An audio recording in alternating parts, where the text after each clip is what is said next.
Horses can go. Oh, look at the horses. Look at that.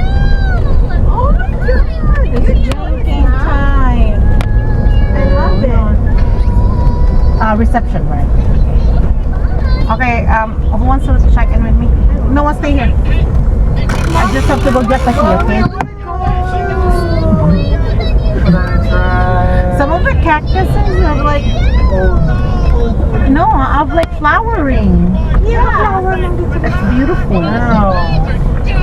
Oh my God, this is like a nice place to just like chill. Have a wedding. Mommy, I want to go with you. You remember? Right there. Dad, can you sign? Yeah, sure.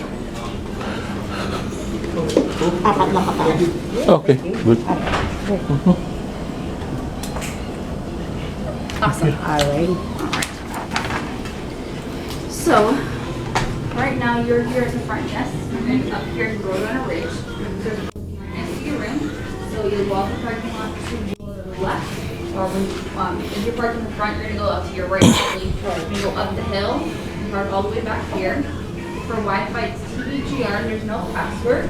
At the moment, we're not doing housekeeping. So they need your towels, toilet treats, on the front desk. No. Dinner tonight will be down here at the Cottonwood Grove. It is a barbecue. It's called the Cowboy Cookout. There's barbecue tonight. There's we should have seen it tonight. I know, that's why I asked you. Hindi na. $39.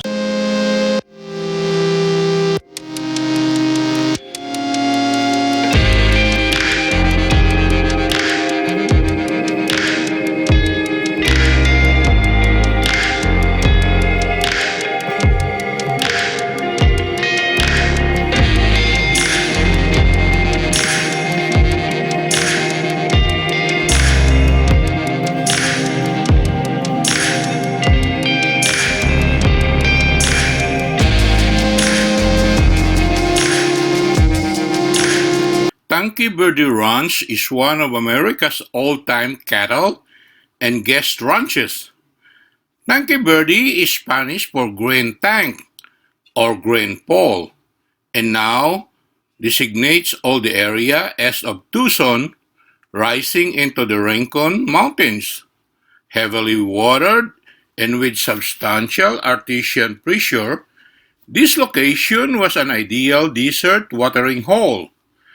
Originally, it was settled by the Pima Indians in the 1600s near the Cottonwood Grove, who carved bedrock. Metates began grinding stones out of the nearby outcroppings.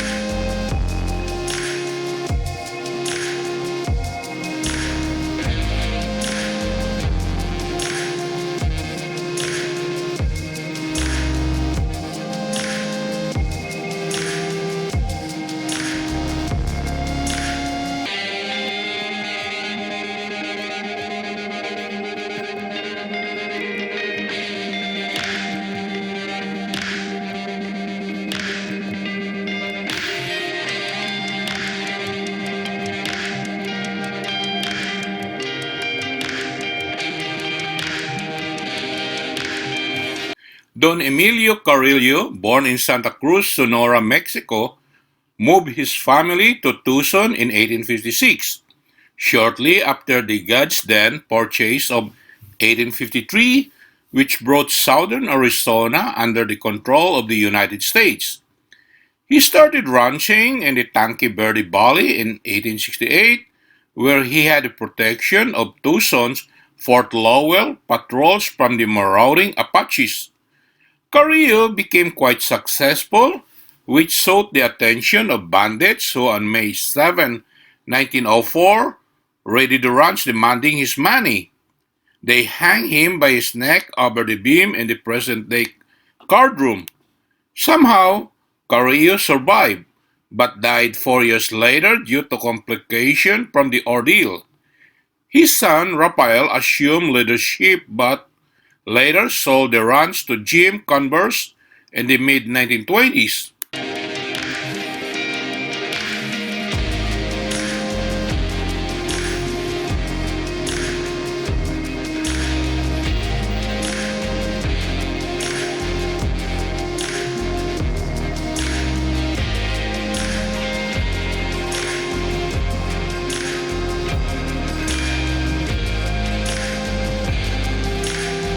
Cattleman Jim Converse introduced better genetics to the herd and became a very successful rancher in the Tucson Valley.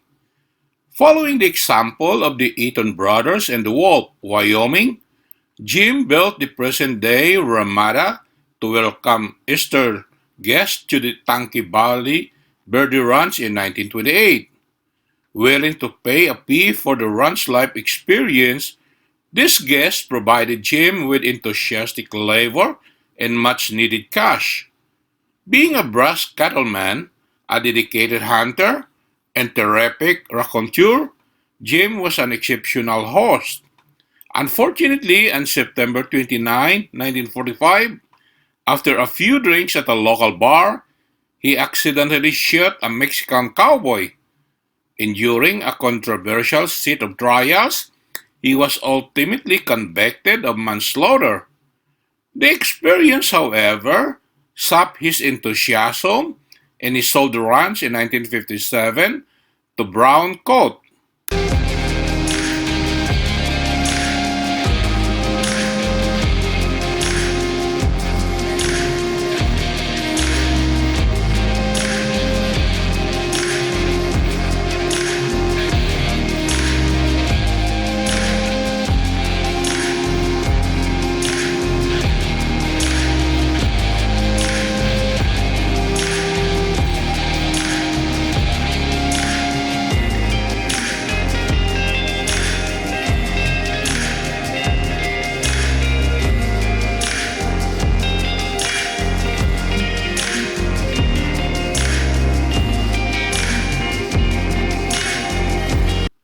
Foregoing a promising law career, Brownie decided to follow his passion for developing the lives of the youth, purchasing Camp Lincoln for boys in 1921 and Camp Lake Hubert for girls in 1924, near Brainerd, Minnesota. Being successful, he acquired Grandview Lodge in 1937 to accommodate parents visiting their children in this camp. In 1944, he purchased the Desert Willow Ranch in Tucson, Arizona to offer year-round employment to his seasonal Minnesota employees. Responding to Tucson's rapid growth, he acquired the Tanque Verde Ranch in 1957. The ranch, bordering the Saguaro National Park and the Coronado National Forest, offered unlimited business opportunities.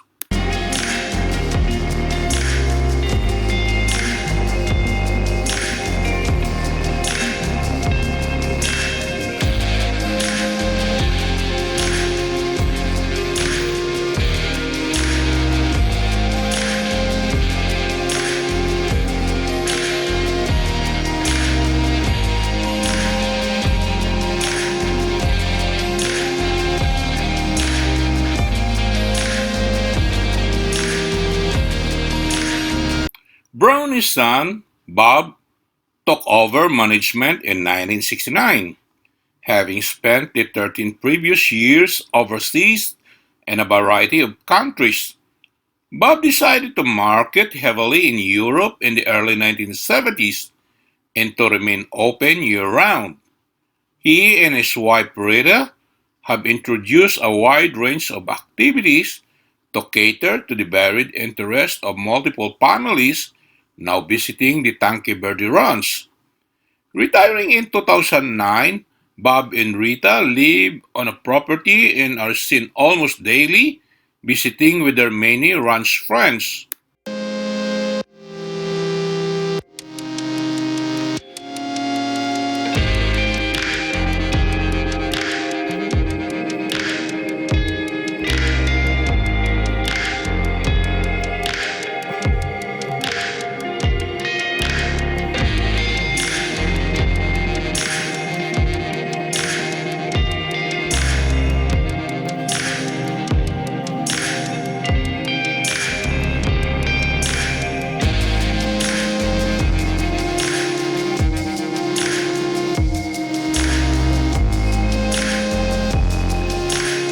The present-day ranch has 640 acres and also leases from the U.S. Forest Service approximately 60,000 acres for its cattle operation. Guests today can experience its varied history with miles of exciting horse trails, which wind their way through desert and mountain scenery where once silent Apaches waited in ambush to surprise Carrillo's cowboys.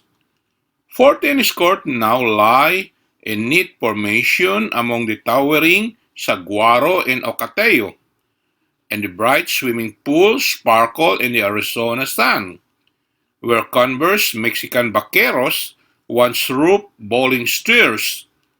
The ranch's 150-plus horses are rounded up in the old rough-hewn mesquite coral fence for the morning ride, where both Carrillo and Converse would gather their cattle for the drive to the Tucson market. Today's guests can kick off their dusty boots and gaze into the spectacular Arizona sunsets, just as the earlier cowboys did after a long day's ride.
Hola. Hola. Howdy. Yeehaw.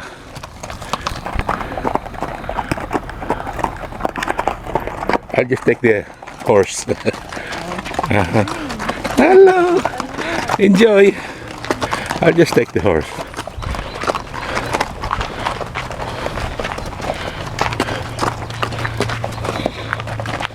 Ooh.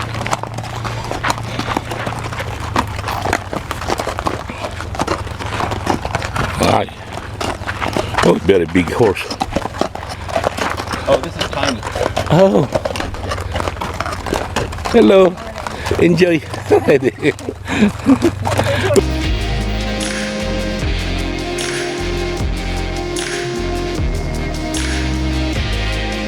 As I pause here, I hope you enjoy our ride. Don't forget to watch my next episode, and please hit the red subscribe button below, for it means so much for me.